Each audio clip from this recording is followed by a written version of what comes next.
this time so the dogs don't barge in, like, all the way. Like, right now it's open. Yeah. Mm-hmm. It's open. Mm-hmm. It's very open.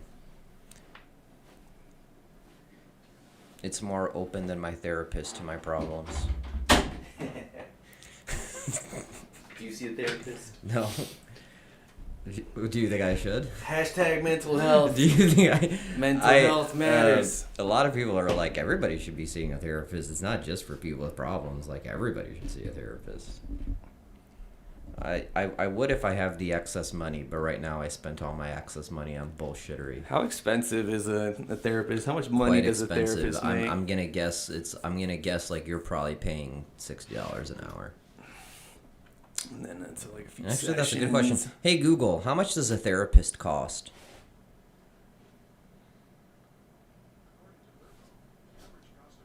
Is $60 to $120 per session, with most Americans paying between $20 to $250 per hour depending on the number of sessions booked, and if it's covered by health insurance. With health insurance coverage, rates average $20 to $50 per session, or about equal to your current copay. It's not that bad. No. I mean, Get one of those $20 a session government is still get one of those government therapists. You know, those ones that are just like kind of on call. I don't need a government therapist right now. What I need is a bailout check. Give me my stimmy. Give me my bailout stimmy. money. Give me my bailout money. Bail me out. Bail government. me out, government. Yeah. I made poor financial choices. Bail me out. Bail 2008. Bail me out. God. 2008. You could do it then. You could do it now. That's the way I look at it, brother. Hell yeah, brother. Dude, I'm starting to think my union might strike on Monday. Think so? Yeah. Like, I even posted to my kids about it. Just so you know, guys, your teacher. No, I'm like, hey guys, if we strike, just keep up with the videos. Like, I'm not gonna give them work. I'm not planning work. It's just, I don't need this right now. You're vaccinated. You're good. Well, a quarter or halfway there. I'm halfway there. And When's the second shot? on my birthday. Oh, sweet happy birthday, COVID free. I actually can't wait for a whole year. Because, you know, doctors, they verify everything by, can you just confirm your birthday for me? And I'm like, today. Today. So can you just slide them your driver's license? Yeah, exactly. So can you, oh no, they don't check ID in the Chicago Vac Centers. It's like, can you confirm your date of birth? Today. Today. I might come in wearing a little hat and be like, hey, can you take a picture of this shot while I get it on my... It's like, what the fuck? Yes. Hey, what are we gonna do? Get vaccinated. You think it's gonna be? Yeah. It's gonna be one of those yearly things like the flu shot. You think? Oh yeah. This is definitely going to become a seasonal virus for us. And that's not just my opinion. Like the CEO of Pfizer and Moderna and the NIH and the CDC all say this is just a new seasonal thing for us. It's here to stay. Yeah. It's gonna be. Well, you think when you say seasonal, it's like one of those things that'll just pop up from a certain amount of months. Well, I mean, it flares up. Like all airborne viruses, I think the occurrence is going to increase during the winter, and then decrease during the summer, because that's just how most. Trump was right. It's like the flu. It's like it's not like you can't get the flu during the summer. Of course you can. The virus is there and shit, right? But it's just the prevalence of and risk of transmission and frequency of transmission is much lower during the summer, just because you're outside more. You know, and viruses don't spread as readily outside. In fact, the transmission risk for COVID outside is stupid low, like stupid low. So I think it is going to be a seasonal thing that we just kind of have to deal with. At that point, it's probably going to be something stupid. Like it's like the flu shot that protects you for multiple strains at the same time, and we're going to have to keep guessing on what it is. Because this is a novel virus, it's actually probably going to be easier to make a vaccine for it every year, just because there's fewer strains around. So we get to, you could easily put all the current strains in next year's vaccine. But it is definitely something that we're going to have to deal with repetitively Well, I mean, the main thing now is just, getting as many vaccines currently to reduce the number. And then when it's a lot more manageable and, people can live their normal life or whatever, then it's just one of those things you show up to in a doctor, which is then interesting because then it's like with the mask thing, then, if this is going to be a yearly occurrence, it's not like we're going to be wearing masks forever. It's just something then, I think it's going to be something where, I think it's going to be like flu season in many Asian countries where they just wear the mask. That's just a cultural norm, Yeah. Like, I think that's going to become... when somebody's sick and they have to put their mask on. Yeah, I think that's going to be a fairly common... Like, I think that's going to be adopted in the United States now. Like, you just, like, if you're sick, you wear a mask. Or that's just, like, flu or nothing. It's not like we don't... Like, people die from the flu every year. Like, thousands of people die from the flu every year. It's not like... suddenly the flu is no longer an issue, I think it's Some just... people like to think so. Right. Where's the flu? Well,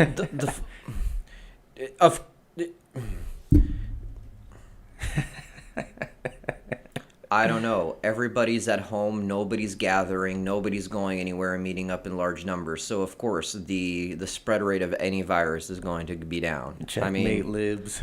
I don't know. Just think about how many people every year get a flu. Like, what massive percentage of the population actually gets the flu every single year? Right. I don't actually know the numbers. It's got to be at least 15 to 20% of the entire population. It has to be. There's no way it isn't. Actually, hey, Google, what percentage of the population gets the flu every year? According to CDC, the proportion of people who get sick from flu varies. A paper published in SID found that between 3% and 11% of the U.S. population gets infected and develops flu symptoms each year. So somewhere between 3 and 11%. And then think about, like, what's the positivity rate for coronavirus? Like 5%, 6%? Yeah. That almost makes sense. Almost makes sense. So, in that same vein, Right. It's 4 o'clock. It's 4 o'clock. Let's hit it. Boom. Hit the go. Hit the go. Here we go. Let's go. To the moon. To the moon. AMC, GME, Iron Theory, ITT, to the moon. Yes, sir. That's not how it works, but... Bros and brolettes. Vikings. Well, let's let the screen go. Oh, no, wait. We do it now. Yeah. We do it now. Didn't we always do it like I that? don't know. Here, you start this one. All right, bros and brolettes. Vikings and Valkyries. Welcome to Iron Theory. Your podcast about fitness, life, and everything in between. I'm Chris. I'm Arthur. I'm actually surprised I didn't, tongue twist myself there by me starting it and then just, figuring out what the next thing was being said because, I was like, okay, this is about to happen. I think the first time we did it backwards, I actually said, I'm Chris. Yeah. And then I just went with it. I'm Arthur. We went with it. Fuck it. We're doing it live. Fuck it, we're doing it as live. we always do. Yes. All right, team, ladies, gentlemen, and people not otherwise described by the gender binary. Circles. Welcome to Iron Theory. We are. So let's just hop right into today's topic, and that's going to be kind of motivation. Now, this is something we've talked about before, but we're doing it in a different way, and that's what happens when you lose motivation. Yeah. So, as far as, staying motivated, and this could be, overnight. That might be that same day that you lose motivation. So, how do we get out of that specific little rut, that little mental block that might be, doing that. So that's kind of the topic today. Yeah. Before we dig too deep into it, at one point, for anything you started, right, you were motivated to start. Especially since this isn't like our job or anything, right? We don't get paychecks from it. This is just a hobby. What motivated you at first? What was your initial push, your initial motivation? What's got you started? As far as, are we talking podcast? Because, I can shit. Because that's what anyways. Because people will find, besides just fitness, right? Right. Because I brought up the podcast, what inspired me or motivated me to start that? I think it was just the initial of just being within fitness and just like enjoying what I was doing, and then I felt like I had a lot to say as far as, you know, stuff that kind of correlated to that specific topic of fitness and all that other stuff. So and I feel like it's a good exercise to just kind of, you know, an exercise in itself to just kind of just talk these ideas out. So I think that was the ultimate trigger for that for me. Yeah, I remember we were talking about doing something like this for a long time at the gym. Like we were shooting the shit. We were like, hey, we should do this, we should do that, we should do that. And then just sitting on the bench between sets, you know, sweating our butts off, talking about, you know, hey, we have stuff to say. Hey, there's things we want to express, whether it's through this podcast and other things that will be remained quiet for now until we get that ball rolling. But so there's just a lot of drive, I think there's a lot of passion there, so that's why this took off. You definitely started us off. Like I remember, like, you bought the microphones that I'm like, oh shit, it's happening. Like, it's actually happening. Yeah. Like Chris was the person who got thanks coronavirus, thanks Rona, thanks government money. I was just sitting on my ass collecting checks. I'm like, fuck it, you know what? Like what else? Like literally, like let me just go off on this tangent. Like it felt cool being, you know, laid off for a little bit, right? So I had like a few months. So back in March, my gym specifically closed and all those other gyms closed, and this is kind of a nice little segue to everything else we will talk about because I can just branch off of that anyways. So my gym closed and I was laid off back in March. So it was March, April, May, June, July. I'll count March too. So about 5-month break where I just wasn't working. It was a vacation. It was 5-month vacation. You know, unemployment checks, fantastic, right? And, you know, like a lot of time to think, a lot of time to see where I'm trying to take, you know, certain things, you know, what am I doing here? Why am I trying to do this or that? So it was in those moments where you just had that moment of clarity because you just have so much time to think. You're not in a routine anymore. You're just like literally just, you know, figuring shit out. And then, you know, come about July when, or even like before that or whatever, right before I was even working again. But you and me built the gym in my garage, the Iron Theory gym. And yeah, we were just shooting the shit. We were like, you know what? You know, we were going on it back and forth as if we were doing like a podcast or something like that. And then we were just kind of expressing, you know, our thoughts. And I was like, okay, this is cool. There's a nice synergy going on here because, you know, you and me have known each other since literal birth for the most part. Yeah. So yeah, I mean the inspiration just was thanks coronavirus for sure. and it really was the perfect storm of things because I was still working, right? I remember at the time my job didn't end. I mean, it definitely changed last school year, like near the end of how I was expected to do my job. A lot of at home. Yeah. Work at home. But I was still working, and then during the summer, right, I still had a project. So I was keeping myself busy. But that's an interesting thing. Like the freedom of thought, literally the boredom, really, just like the motivation is avoiding the monotony and boredom of not having something to do. Would you say that's part of it? Yeah, because it's like your brain just automatically takes you to this productive state at least over time. Like eventually you hit that threshold where it's just like, okay, that's enough of, you know, vegging out, and your brain just starts going places where it's just like, okay, what if this? What if I do that? But you know what? That's not a bad idea. And then you just start bouncing off of these things in your head.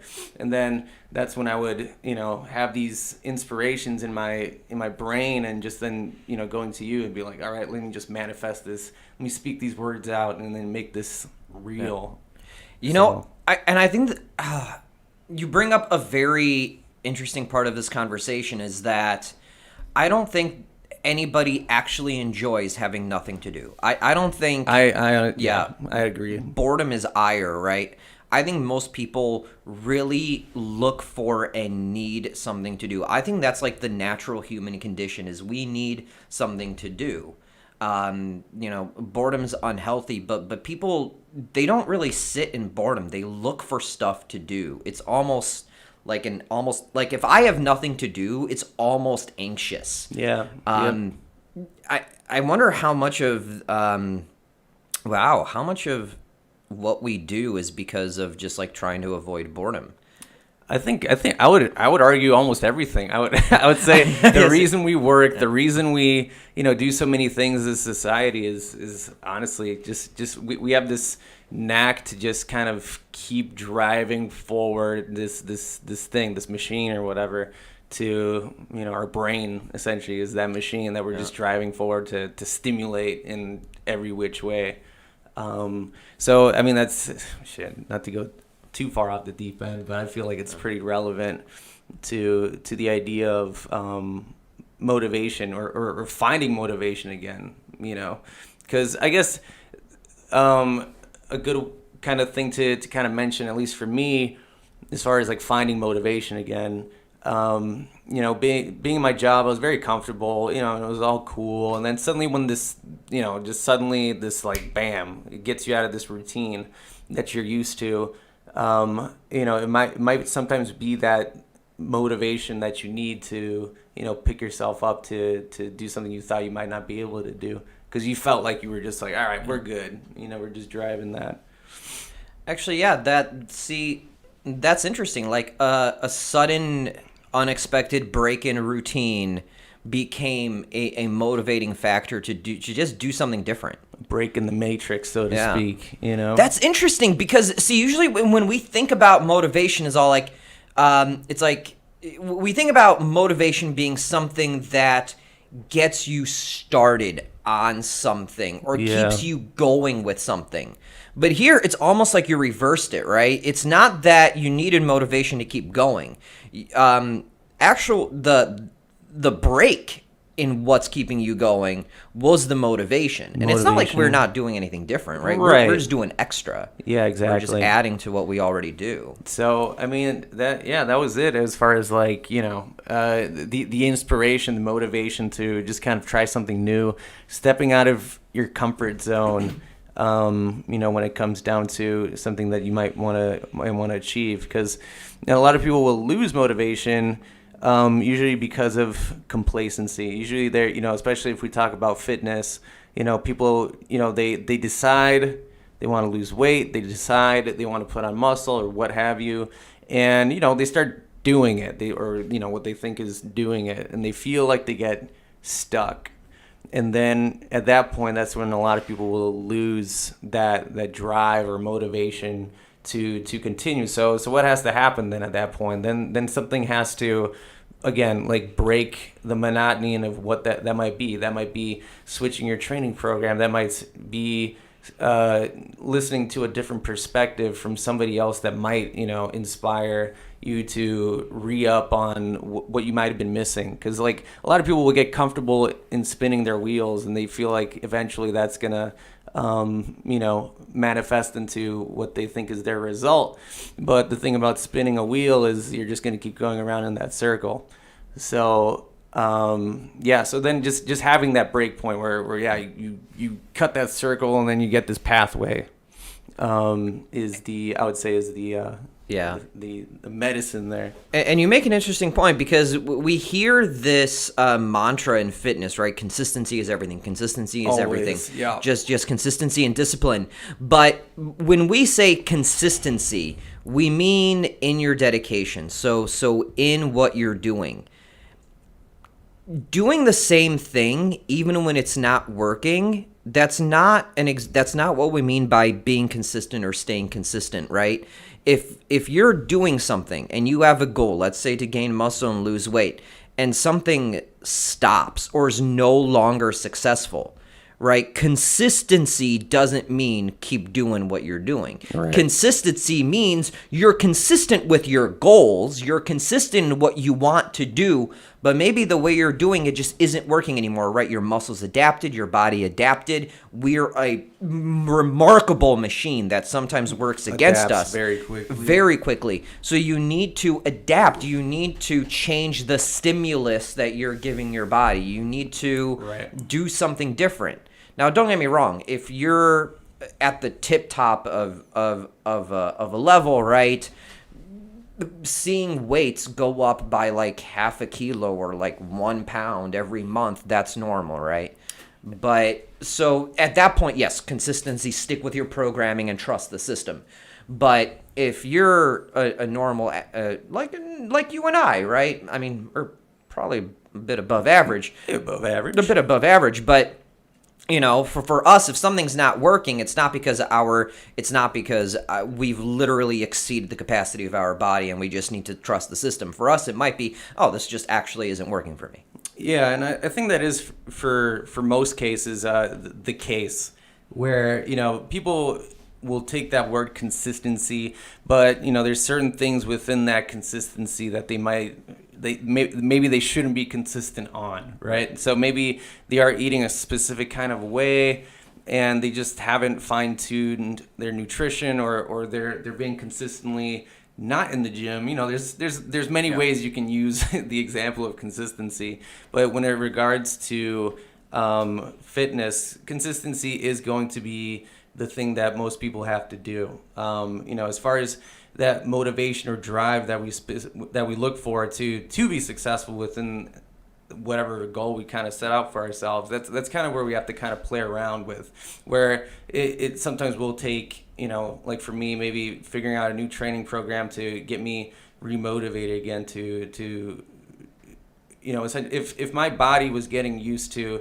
training a certain kind of way, on the brain, the way when I approach the gym and the weights, it feels almost monotonous. I feel sometimes like I'm going through the motions. So that's usually a sign for most people of like a burnout, or you're just overtraining, or strength might be depleting, stuff like that. So that's signs of overtraining. So just switching up my training program to something that might be more interesting, or it might take a slight different approach, whether it's in the way the exercises are done, tempos, blah blah blah. But that might be just enough for mental stimulus for me to kind of reawaken that kind of drive again, where I'm feeling these exercises again, or whether it's like, oh, I'm so excited to hit these workouts or whatever it is. Yeah. What actually causes us to lose the motivation? Because we've all lost motivation. And I don't mean like, oh, I just don't want to go to the gym today. Mm-hmm. I mean, it's like, oh, I just don't want to go at all for like a week. Yeah. And we know, and every time this happens, it's one of those, like, the hardest part is actually getting to the gym on those days, right? When we just don't want to do it. The hardest part is like once you get to the gym, it's a Pavlovian conditioning. Mm-hmm. Your brain sees the stimulus of what's in front of you. Pavlov. I know, right? Pavlov dogs. Yeah. Yep. It's just that conditioning. Your body is all like, okay, it knows what to do, right? Yeah. It might not be the best workout you've ever had, but the hardest part is actually getting to the gym. I'm talking about like you lose the motivation to do that. And I know a lot of people come up with a lot of excuses and stuff, and as to why they can't do it. It's one thing, but we're not here to talk about excuses. To me, if I lose motivation to go to the gym, it's because I stop seeing the progress I want to see, or it's usually not because I feel bad or something like that. I mean, yeah. I'll lift happy, I'll lift angry, I'll whatever. That's indifferent. Yeah. But to me, if I lose motivation to go to the gym, it's because something just didn't work. Either I missed a PR. Usually missing one PR or one goal won't hit me, but if I miss like 2 or 3 subsequent PRs, I'm just failure never breeds motivation. Yeah. And I know you mentioned, we were talking a little bit about this earlier. And to an extent I agree.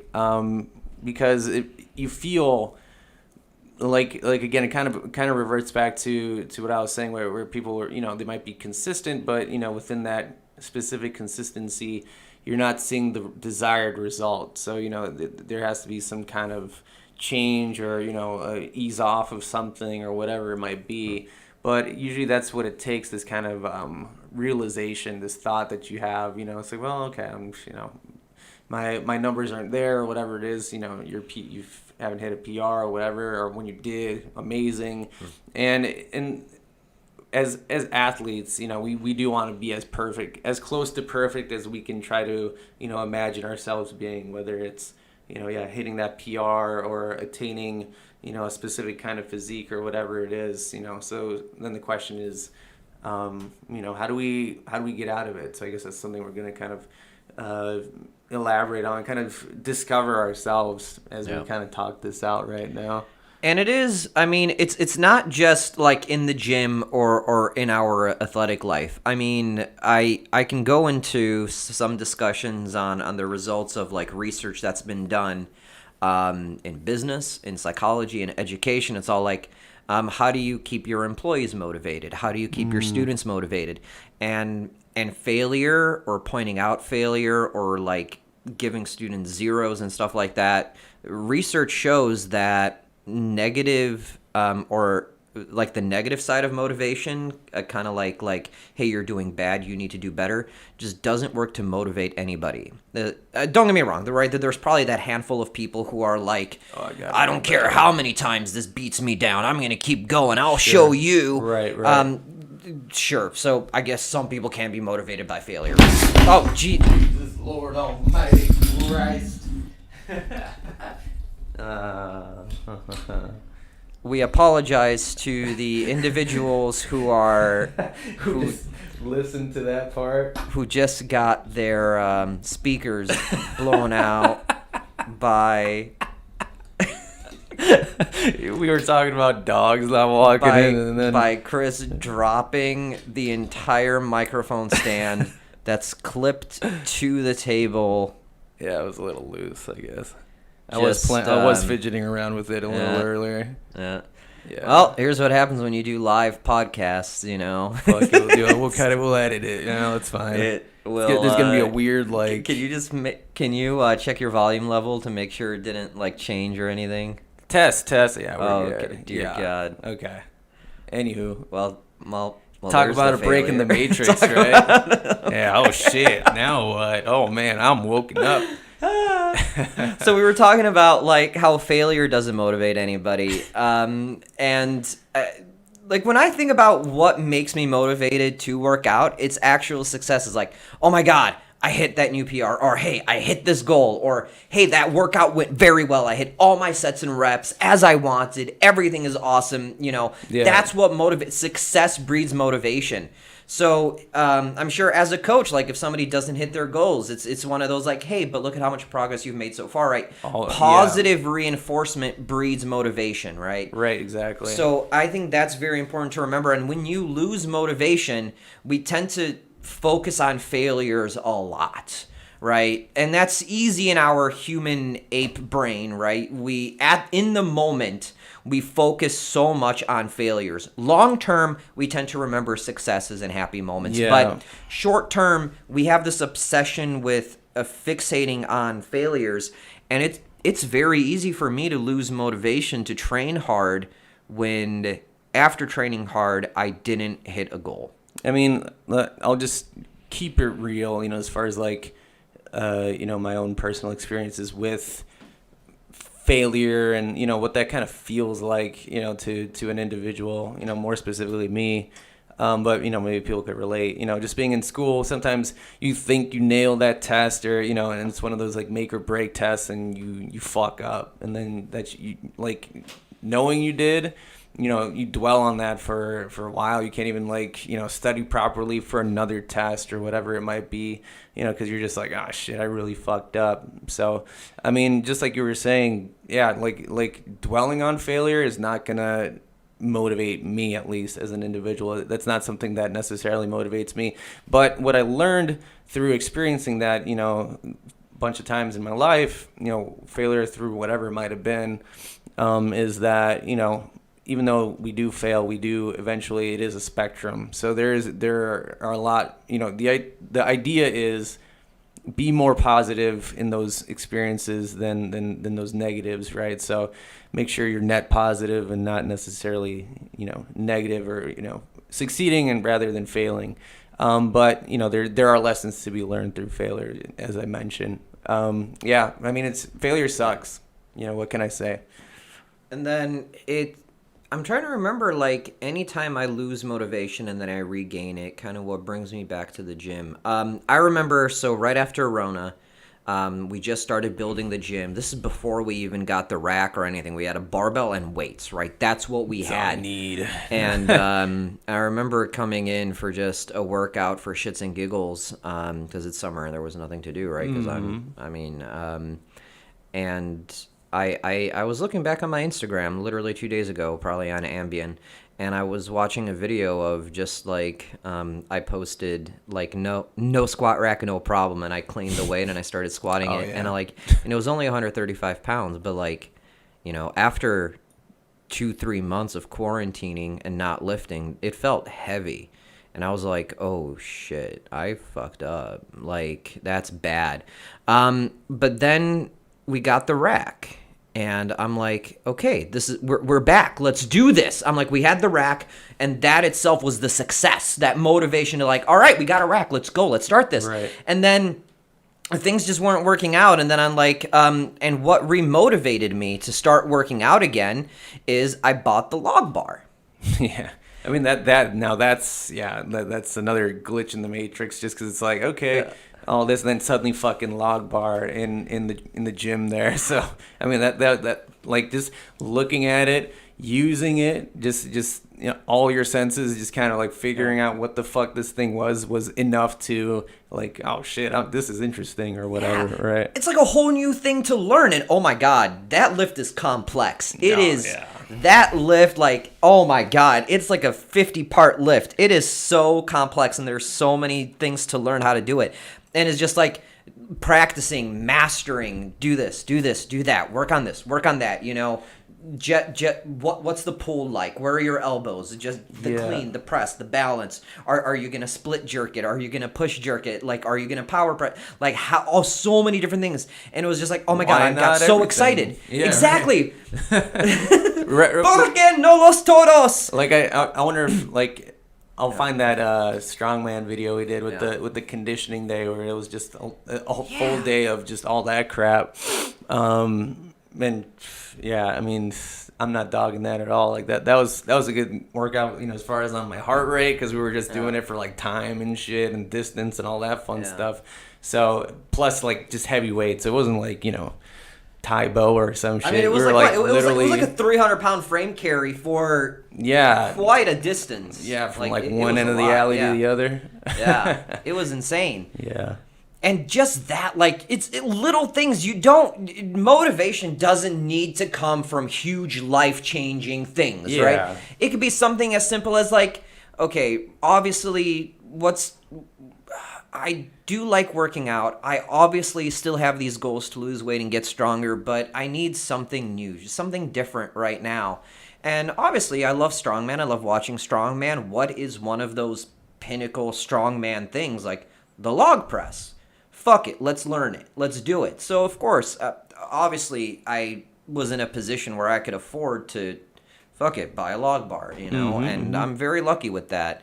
But it was awesome. I still love it. I work out with it for virtually everything. You did like I'll do a bench chest press or whatever, was it? It's just such a cool instrument to play with. I don't think I'm going to be bored of it for another couple of years. Like, there's so much to do with it. Yeah, then you just got to look at it and be like, man, what else can I do with this curl? Exactly. And it's just, sometimes to regain that motivation is just a little thing. Like you mentioned, a change in routine, a little thing. Like maybe that's all we really need to regain motivation most of the time, is just that little push to bring us back. Get something new to get excited about. Exactly. Like, it could be a piece of equipment, right? Like you mentioned. Yeah.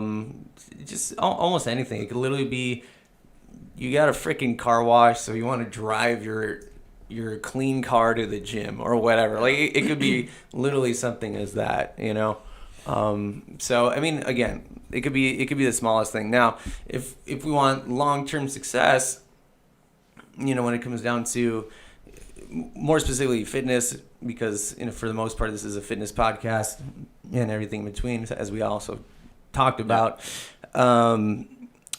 Discipline has to be there, I would say, first and foremost. There has to be a discipline to trying to hit a specific goal, because motivation is one of those things that will come and go, right? Yeah. So I would say discipline is one of those things that we should also, just practice good habits and all that fun stuff. But having the motivation is the cherry on top, and I feel like you find motivation through that discipline because you start seeing those results, because then that's your consistency. And you make a fair point. Discipline really is like motivation will get you started on something, but motivation doesn't last forever. And that's where there are people who love what they do. There are fucking astronauts on the ISS who are living their fucking dream job. And I imagine at some point, after 4 months of eating freeze-dried fake potatoes, at some point, one of them wakes up and says, oh, fuck, another day of this shit. Yeah, because like everybody likes the thought of something, like they romanticize a specific thing where, in their head it's amazing, it's always going to be amazing, it's going to be this thing that, it's always like rewarding, and it's just nonstop ecstasy. But I think for the most part, it's just not, it's not a realistic thing. And when reality will hit that person, it's like, oh, well, okay, there are days that are not like amazing. You know what? And I think that's good advice for our listeners. When you lose motivation, especially at the gym, maybe, something you're trying to do a powerlift program and your squat bench dead, maybe they're not progressing quite as hard. You know what? Fuck the program for a week. You'll be fine. Obviously, if you're 10 weeks out of competition, don't fuck your program. But if you're in the off season and you don't have an upcoming anything, or if you're a bodybuilder and you don't have a show coming up, go to the gym and just be like, hey, I wonder what my max curl is. Yeah. I wonder what my overhead press is. Especially if it's something you haven't done in a while. What's his name? What's his name? Arnold lookalike guy. Callum von Moger, who he curled. Muscle? No, not Callum or Calum, the Australian dude. I don't know who any of these people are. Well, anyways, there's a video of him on like Instagram, social media, of him trying to do a curl of like 225 pounds with another guy. So they're both standing at the bar like a deadlift, and they lift it up and they both try to curl it. And he tore his fucking bicep. So maybe you don't want to max out that curl. At least not in that case. Not 225 pounds. Perhaps don't. Unless you're like but there are like professional like curlers or whatever, right? There's a sport for that. There is a sport for that. It's like you stand against a wall. Your elbows need to be in a certain position. It doesn't matter. There's a competition for everything. But do something like interesting, like different. Maybe try a new AMRAP. Like instead of like doing like, okay, obviously powerlifting, only your one rep max matters. But if your 1 RM isn't going up, maybe your 3 rep max improved. Maybe your weights that you've been working with just aren't the stimulus your central nervous system needs anymore. If you're doing 5x5 at a particular weight and your 1 rep max isn't going up, try a 3 rep max. See if your 3 rep max is now your 5 rep max, and you can increase that stimulus, right? Exactly. Just do something different, and maybe you'll succeed. And again, success breeds motivation. Success makes you want to do more. Right, exactly. And I honestly can't remember a case where that really wasn't true. As far as when I had success, I did not feel good. As far as like, trying to do something else, like I just felt like I was like, oh man, I just want to do the next thing, whatever that might be. So for sure, I agree with that wholeheartedly. So I kind of almost started wanting to talk about this in the beginning, but it branched off into talking about the podcast and the motivation for the podcast. But right, yeah, I did, because it just kind of popped up. Yep. I think we may have mentioned this once briefly in passing with a previous thing, like when we were introducing ourselves. But what first motivated you to get into the gym? Like seriously, like when you said, fuck this. This is not I go to the gym twice a week anymore. This is a lifestyle now that I'm adopting. Yeah. What motivated you to be like, fuck it, this is my life now? You know what? I want to say, because when I really decided to do like serious lifting, I think, you know what it was? I think it was walking into my gym's fitness center, and just kind of walking around, and it was in the science building, but they had like their health science kind of section. There was the gym attached to that, and a lot of those PTs and people doing kinesiology and stuff were in there, and just kind of walking around like and just working out in that gym, just seeing all the weights, just seeing people working out. I think that was the what's the word I'm looking for? The not precursor, but it almost sounds like that word. Let's just use the word precursor. Predecessor? Catalyst. Maybe it's catalyst. I like the word catalyst. Catalyst. I think that's what I'm thinking about. A catalyst is something that speeds up a reaction. Yeah, exactly. Okay. Yeah. So that's the word. That's exactly the word I was looking for, actually.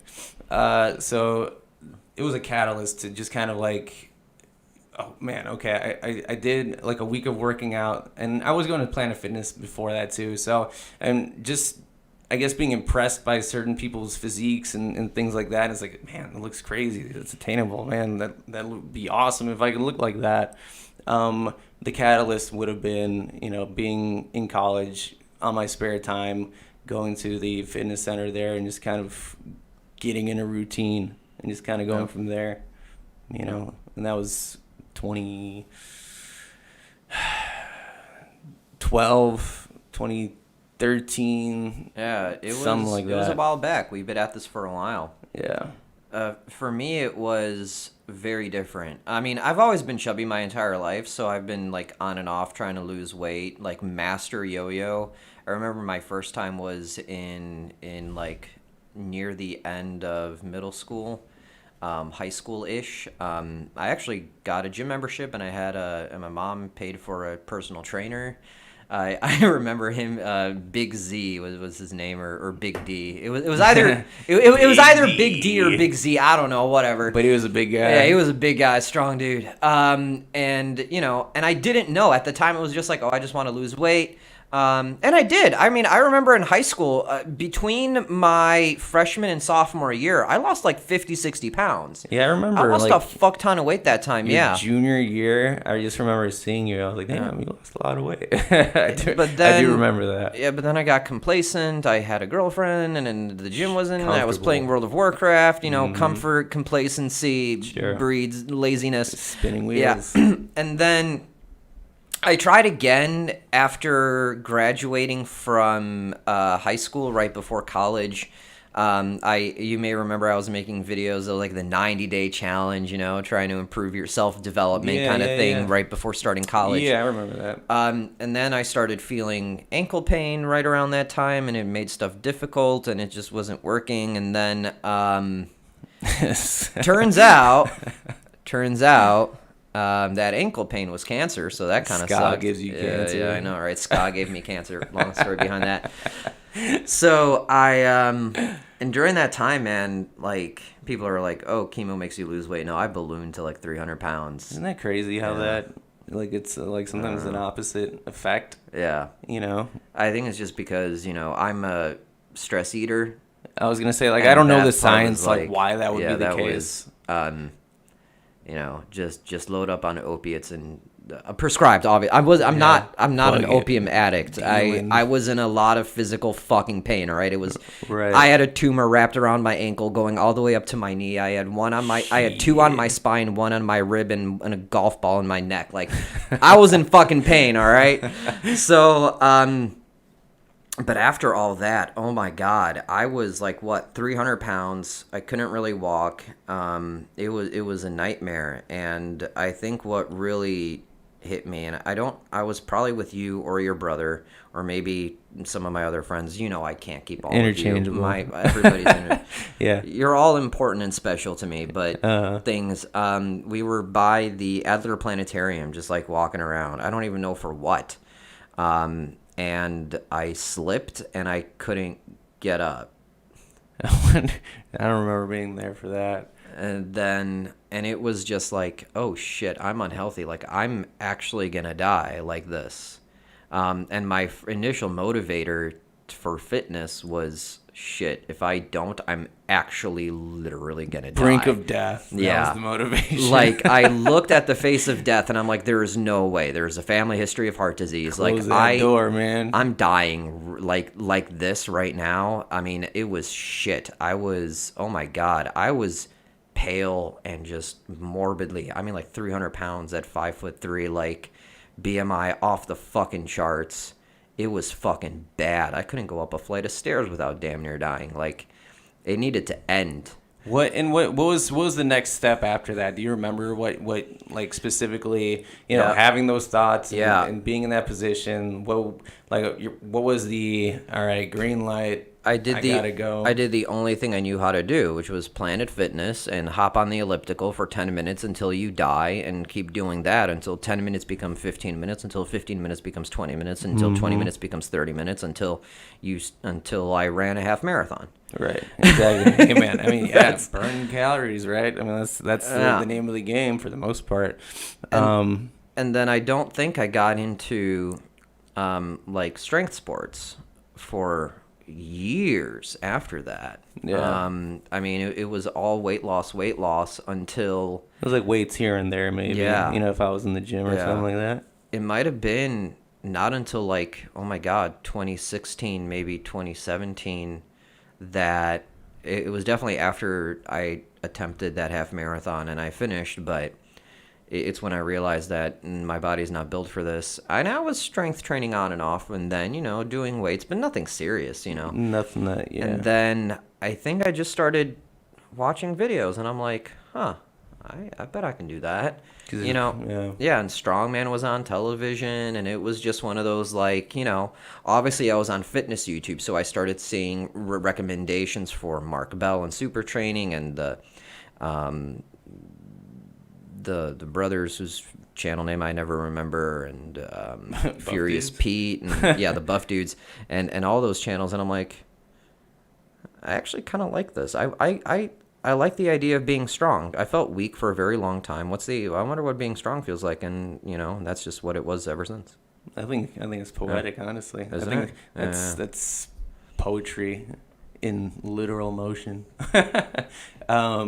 Because I mean, like, and given the time frame, I mean, like, your strength then is I would say skyrocketed for being only like a few years. There's people who lift for decades, and they might not be able to make the weights that they do push go up as fast, I would say, as you did from that time frame from like 2017 to 2021. I mean, I started from fucking rock bottom. Literally. Where is this? I've fallen and I can't get up is pretty much rock bottom. Yeah. For a 20-something-year-old, that's rock fucking bottom, right? So I had room for growth. I had room to grow. Now, we mentioned, failure and stuff like that. Would you say that, and how success breeds, motivation in that moment, what essentially got you to the point where you started feeling successful? Like, what pushed you to, starting to be in that position to be successful? The nice thing about starting a weight loss journey when you're morbidly obese is the weight comes off very quickly, very soon, very early. Yeah. I mean, if you start a diet, if you're morbidly obese, I mean, like, your BMI is 40 plus. You're not just obese, you're Discovery Channel obese, right?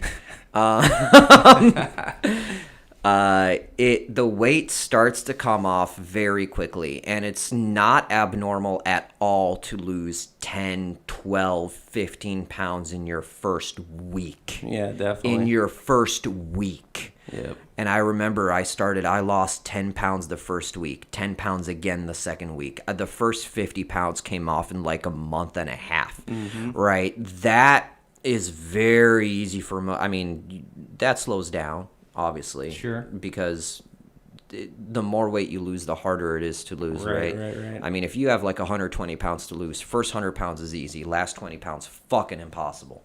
But yeah, it's very easy to have motivation for weight loss for like the first 2 or 3 months, just because the results are instantaneous and obvious. The first step you take on Yeah. that treadmill or whatever, Yeah. it's gonna start Shit's melting shaving off of that you. weight Yeah. off. Yeah. It's Yeah. very easy to be motivated for the first like 2 or 3 months of an extreme weight loss. I don't, this is not for the people who are like 10 pounds overweight or the people who gotta shed a like few pounds. your favorite pair of pants from a year ago don't fit anymore because of winter. I don't mean that. I mean for the people who are damn.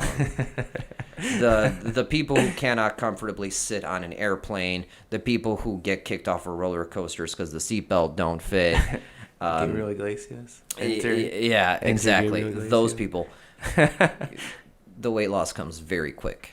Yeah. Very early, yeah. But I mean, like, and just coming from a professional perspective, having those clients who are in those situations, with that same exact goal where they start moving, they're very uncertain at first. It's intimidating. They've never worked with somebody like myself before, and just the environment. Like they've never stepped foot in a gym potentially until that first day that they see me. So I can only imagine like how intimidating that could be to somebody who's brave enough to seek assistance, right? But once they start seeing the results, like once they start speaking for themselves, the results, I mean, it's powerful because then that keeps them going, But then it's like, okay, well, what happens when you hit that brick wall, right? Because everybody's gonna hit that brick wall, Yep. and then they lose that motivation, at least in the time being. And so then what do I do about that? At least, like, what's my perspective of seeing somebody hit that brick wall, and what do I have to do? Because then you feel partially responsible, right? To an extent. Oh, I can tell you exactly you change the goal. Yeah. The moment scale victories, so your weight loss, the moment that isn't motivating anymore, you need to switch to performance goals. And I know I mentioned this before on the podcast.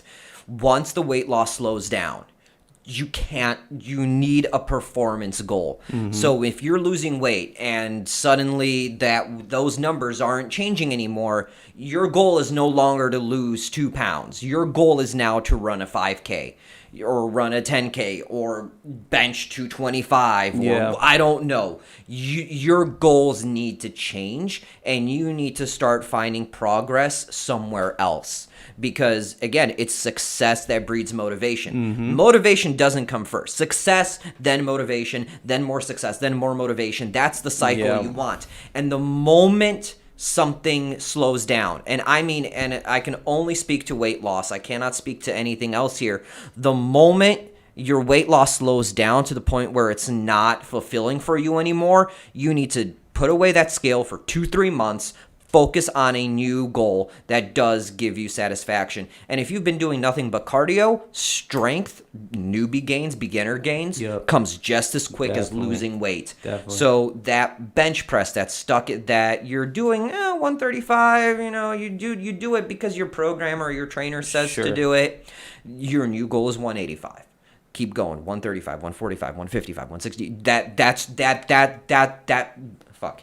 Real time lag. I love lag. It's like the video game character running into the invisible wall. Dad. Yeah. That is your new thing, and you have preemptively know that progress slows, know that progress halts. Yeah. Preempt that by saying, okay, new goal. I mean, big goal is still the same, but new short-term goal is this, and then we'll pick up the scale later again. And I guess I'll tell you, when that happens, what do I do about that? Well, usually I take certain precautions. I'll take a bunch of different avenues to make sure that we are checking off all the boxes. So scale is the most obvious for most people, but when you start getting into a body fat percentage where it's just like, okay, is my body just recomping, or what's going on? Because the weight is going to fluctuate sometimes. It might have maybe cut out some carbs and suddenly you start having a shitload of carbs again, and the muscles fill up with glycogen, et cetera, et cetera. Body comp is only possible if your body fat percentage is over like 27. Yeah. So, well, anyways, like I'll explain to them, how the body changes, right? What's possible, what's not, how much time can it potentially take? And again, it's all estimates because results vary due to experiences, et cetera, et cetera. Anyways, using a tape measure, I think, is my biggest tool that I use to kind of push and show that just because the scale says you're 3, 4, 5 pounds heavier than you were like 2 weeks ago, but then measuring their waist and suddenly they've lost an inch or whatever, half an inch even, or their arms are bigger or whatever, legs are bigger, and they're seeing that as, oh, okay, so that's another thing that just kind of gives them that motivation, because there's success there, right? Or they'll mention their clothes are fitting different. So I mean, just so many different ways. And then again, strength goals. Your mobility has gotten better. You can overhead press without keeping those shoulders super rounded, and where you can't get it directly over your head, stuff like that. Because those are huge victories too, especially in the mobility department. Like, people take that shit for granted, but the second you're able to move properly, even if the weight's not necessarily super heavy, but you're able to do it so clean and perfect, like definition of an overhead press or a squat or whatever, then I mean, that's huge, because that means everything's working properly, everything's firing all cylinders. Less likely chance to injure yourself doing being outside, slipping on some ice or something. So if you're listening to this on every single podcast, Spotify, Google, Amazon app, whatever, and you're just sitting in the car listening to us, maybe this is in the background while you're cooking food, maybe it's in the background while you're having sex, whatever. I don't know. Listen, what you do is up to you. Gotta listen to Iron Theory. Gotta listen to Iron Theory while you're doing it. That is a powerful soundtrack. That is the fuck with the force of a million suns right there. But whatever you're doing, if you're listening to this, hopefully these gave you some options for finding motivation. I have to admit that I forgot to write a Fake Natty News segment for this week because it was finals week and I've been preoccupied, but I think we should do it live and just improvise. Yeah, fuck it. Let's do it. Let's do it. Who starts? Well, hit the screen. Oh, right. That's right. We do have that. I forgot about that. I thought we were just going to that's right. They got to hear the music happen, right? Give me the music. Give me the news music. Let's go. Yeah. Fake Natty News Network. Breaking Spine. Those stories that matter. Form breakdowns. Important facts. Also, 100% fake news. Gym Bro interviews. Oh, you're going to have one of those soon. Fake Natty News. The 3 people who definitely tell you that you're a fake natty. Look at them. You just see the smug ass look on them. All right. Welcome to Fake Natty News, your most trusted source for news. I am Popeye the Sailor Man. I am Bend Over. And these are your stories. New York was pummeled this week with one of the largest snowstorms that have ever happened, and local gym bro Bob Gardanzo was outside trying to shovel his snow when he felt a pain going through his lower back. Bob was very dismayed because he lifts very heavy weights in the gym all the time. He trained for this. How could the snow possibly betray him this way? Bob did finish shoveling the shit. Bob did finish shoveling the shit and then went home, took an ibuprofen, and unfortunately has not been seen in the gym for about a week. Is that the best I can do off the top of my head? Bob Gardanzo. John Doge was walking his dog down the street after a day of heavy deadlifting more specifically, and felt like his back was in some pain. Wow, we both went with a back pain news story. Hey man, this is how improv works, all right? Fuck it, back pain. And. Yes. So anyways, he's walking his dog, John Doge is walking his Doge, down the street. And it's the most cardio that John Doge has done all week. John Doge notices that his dog is taking a shit, and his dog has a very rounded back. He corrects his dog as he's going for his 3 shit max PR. 3 shit max. Straining as he's pushing these turds out of his little Doge body, saying, "You got this, Doge, you got this, Doge," as his back rounds further and further where his tail just curls right under his butt, and then proceeds to pick up his shit. He said, "Good rep, 1 rep max, bro." Doge said, "These are your stories." That's the best I had. That wasn't too bad. It wasn't terrible. I like the 3 shit max. The 3 shit max. I had to use like relevant. It's like, okay, all right, I got a dog. Okay, how can we kind of just like improvise? Hey, it's pretty good. Pretty good. We're not improvising. I will remember to actually write a script. This was pretty entertaining. I would say that was pretty entertaining. Here, how about next week? You write my part. I write your part. Okay. But we don't read it ahead of time. Okay. So it's not improvised, but It's a react. It's like full on. It's like, what's his name from SNL? New York's hottest club is Boof. Fucking Stefan. Yeah, Stefan. We'll do it like Stefan, where I'll write your script, you'll write my script. We can't read. Ground rules. Nothing that will get us canceled. Yeah, nothing that can get us canceled. Nothing that can get us canceled.